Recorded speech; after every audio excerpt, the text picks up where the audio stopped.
Hi, I'm Jules van Binsbergen, a finance professor at the Wharton School of the University of Pennsylvania.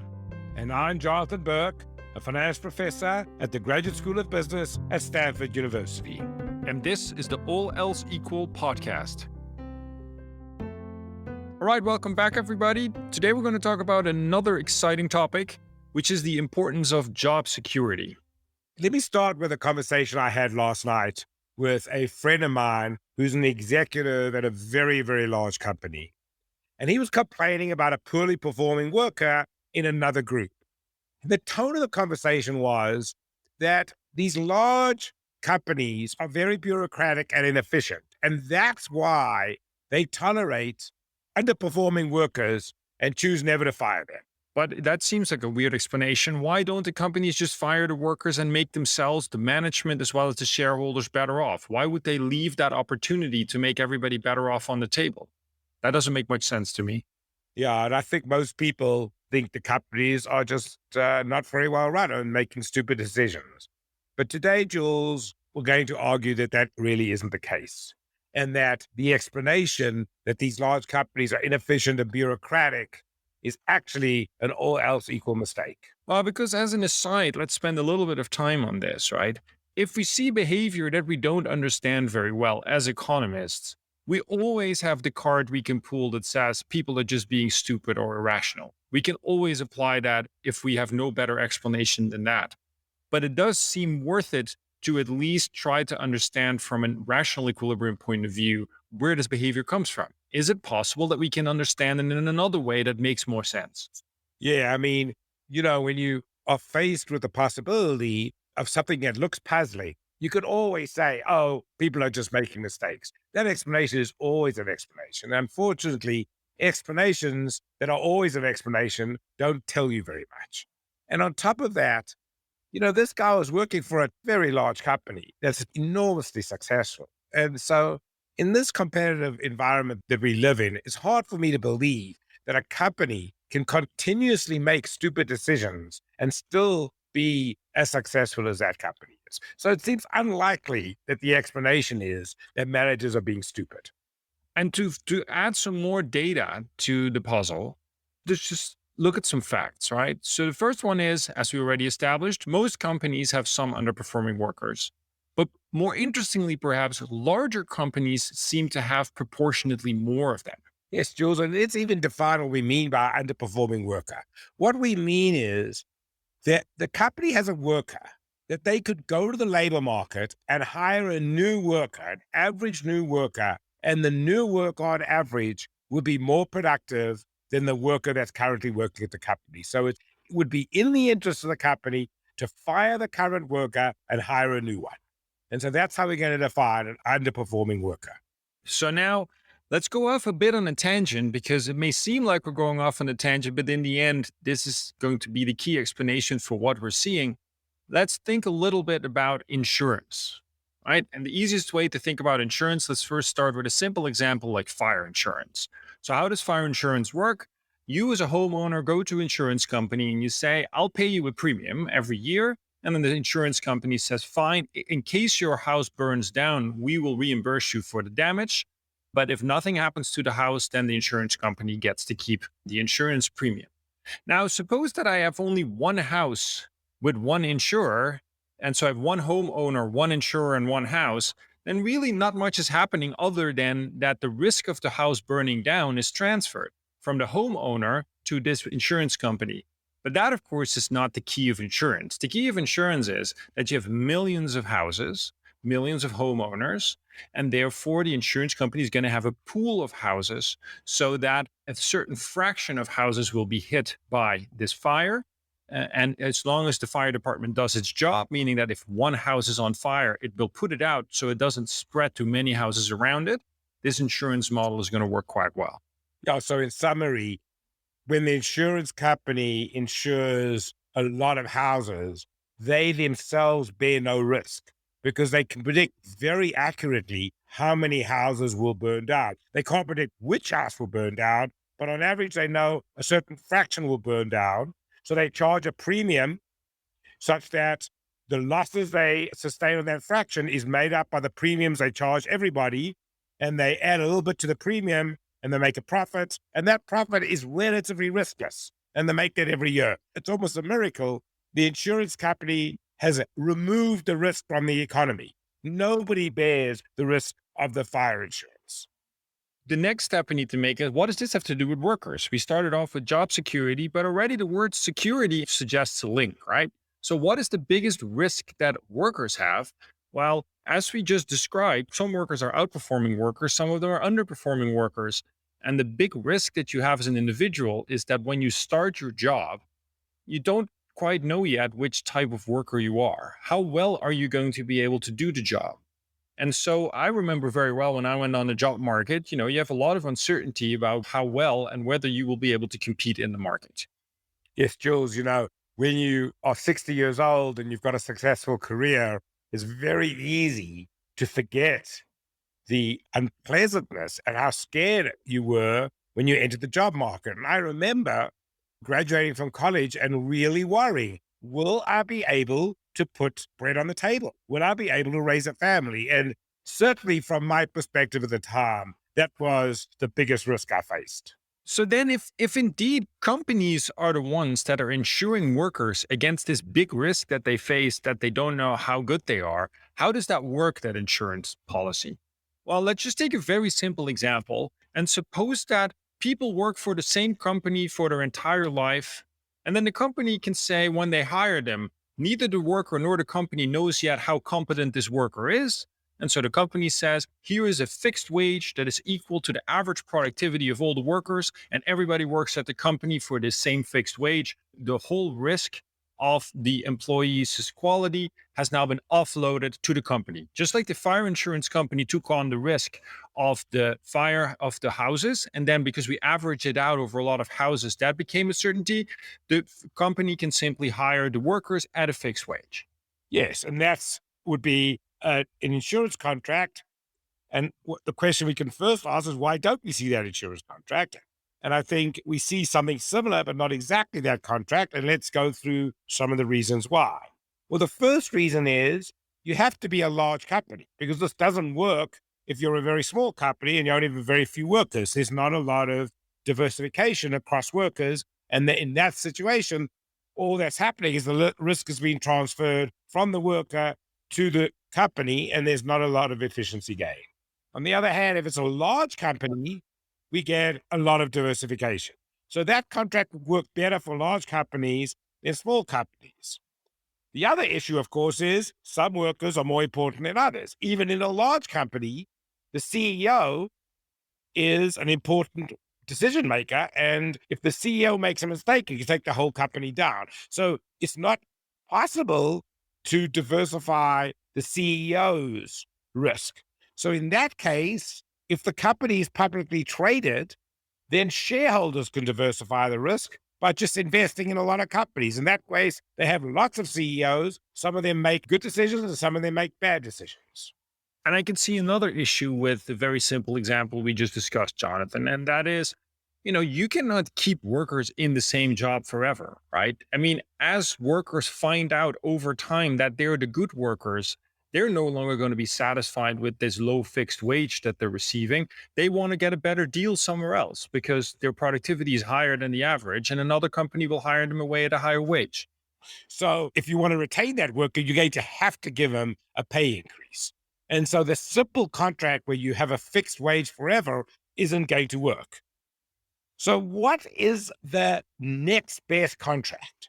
The next best contract is to say to a worker, look, we're going to hire you for a wage. The wage is never going to go down. But if you perform well, we'll raise your salary to make sure we can keep you, or you can go get another job. And I would say that is the contract that workers work under. Most workers never get a pay cut. Most workers are not fired. Unless you are really underperforming, you're not fired. So I would say that is the labor contract that most workers work under. But Jonathan, if there's no downside to the workers' contract because the wages never go down, but they only go up, right? What is in it for the company? Because they're providing this insurance now in this example, so that must show up somewhere. Yes, good point, Jules. So that's a very good question. why would a company agree to this contract? It seems like they're in a lose-lose situation.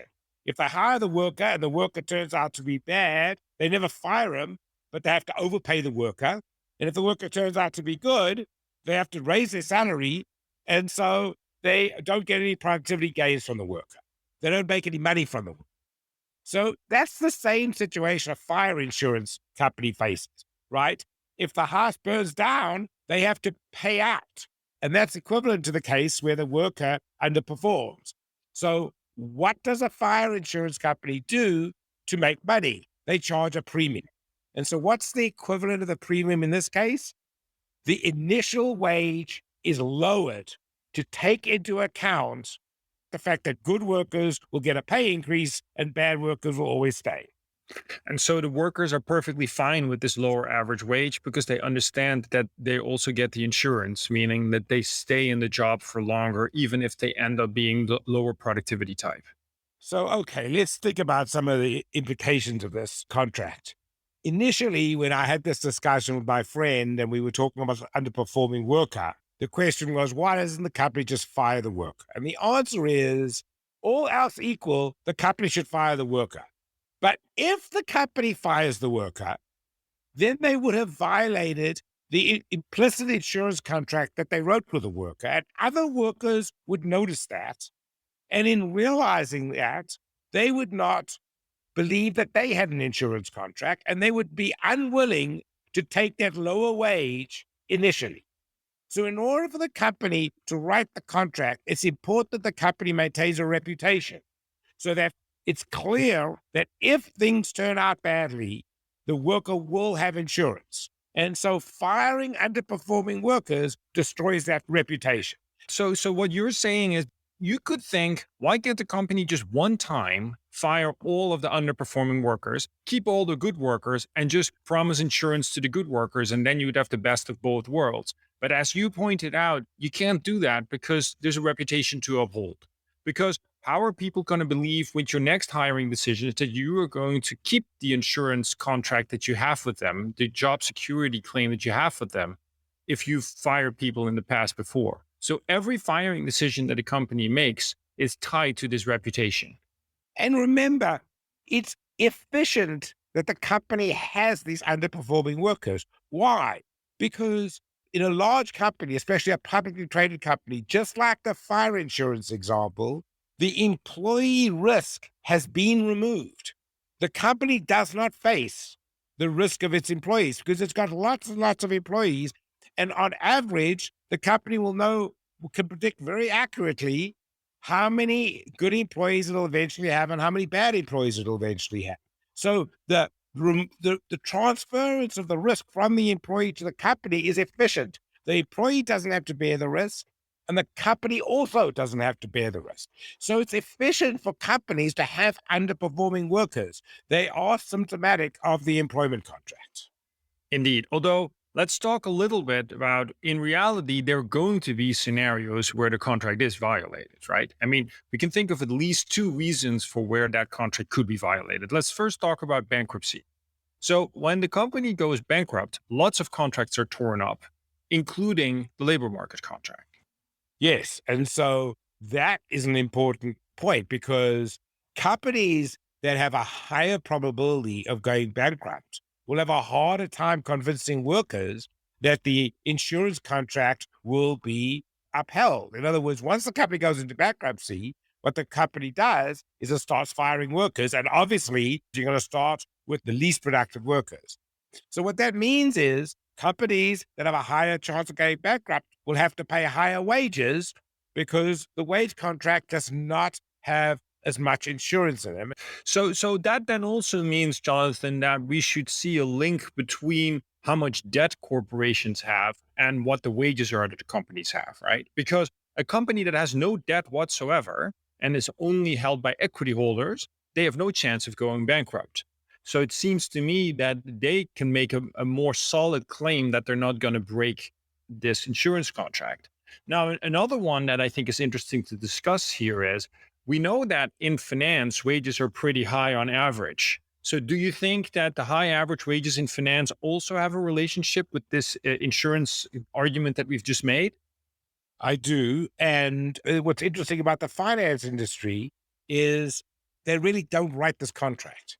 In the financial services industry, especially at places like investment banks, the salaries are very much tied to productivity. So if you're very productive, you get a lot of bonuses. And if you're unproductive, they fire you immediately. So in that industry, we don't see the insurance contract as much. And I think that is the reason why wages are so high in that industry. Because in that industry, employees are forced to take on their own human capital risk. I mean, another question is why in some industries do you see employees taking on this risk? And in other industries, you see a lot of insurance. And I think that might have to do with something we haven't spoken about today, which is incentives. Obviously, the more insurance you provide employees, the less incentives they have to work hard. And I think in some industries, that's more costly than in others, especially industries where you can't directly observe how hard the employees work. And now there's a second scenario where I do think we see in the data that labor contracts are torn up, and that's during recessions, right? So when the economy has a downturn, it seems that firms do not seem to have much of a problem, or maybe actually be forced to tear up those labor contracts, those insurance contracts. Yeah, so I would say this observation that there's a lot of insurance in labor contracts actually explains another puzzle. So you're right. In recessions, companies are able to fire workers without destroying their reputation for keeping the labor contract. And obviously, in a deep recession, the workers that are fired first are the less productive workers. And we also know that what's interesting about a recession is workers who lose their job in recessions, some of these workers never work again. Years and years later, long after the economy has recovered, they are still not working in the same jobs as they worked pre-recession. I think the explanation is simply this, that because they were the unproductive workers and they were fired, they lost the insurance contract. And so they were making a much higher wage of their productivity. And so once they want to re-enter the labor force, they have to re-enter the labor force at a much lower wage. And in many cases, they just decide they would rather not do that. And I think that is a large part of the explanation why some workers never work again after a big recession. Now, there are two final puzzles or empirical facts, maybe a better way to say it, that I think this insurance contract approach can really shed light on. The first one is often you hear people say, well, firms are making money out of their workers because the workers are much more productive than on average what they're getting paid for. But I think that the insurance argument implies that that's what you would want to see because the workers would like to get the insurance and therefore they pay the insurance premium to the insurance company, but it insures them against being the lower productivity worker. And then the other empirical fact is that for a long time, economists wondered why we need to organize production inside of corporations. Why can we not just, everybody is just an individual contractor and we have this loose set of contracts between individuals that sometimes you do it one way, sometimes you do another way. What do I really need corporations for? But really the argument that we've laid out here is corporations are large insurance companies and the diversification benefits can only be attained by organizing groups of people in these larger forums. Yes, Jules. And so I think what this podcast episode emphasizes is the important role of corporations as insurance company for workers. In fact, it's the opposite of what many people look at corporations as evil entities exploiting workers. I think, in fact, you could think of corporations as entities that insure workers and make everybody better off. Thanks for listening to the All Else Equal podcast. Please leave us a review at Apple Podcasts. We love to hear from our listeners. And be sure to catch our next episode by subscribing or following our show wherever you listen to your podcasts. For more information and episodes, visit allelseequalpodcast.com or follow us on LinkedIn. The All Else Equal podcast is a production of Stanford University's Graduate School of Business and is produced by Alumni FM.